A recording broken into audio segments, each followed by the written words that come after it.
তার অপার সৌন্দর্যে কখনো কখনো হতবাক করে দেয় মানুষকে।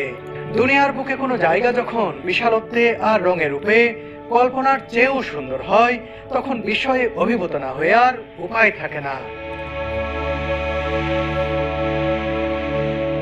ইগুয়াজু ওয়াটারফলস আর্জেন্টিনা ও ব্রাজিলের সীমান্তে অবস্থিত বিশ্বের বৃহত্তম জলপ্রপাত এটি। ছোট বড় 275টি ঝর্ণার সমন্বয়ে গঠিত এই জলপ্রপাতটি প্রায় 3 কিলোমিটার এলাকা জুড়ে বিস্তৃত।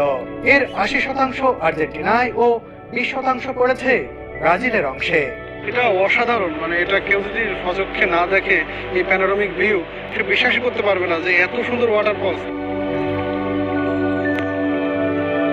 বিশালতার দিক দিয়ে এটি নায়াগ্রা জলপ্রপাতের চেয়ে প্রায় 3 গুণ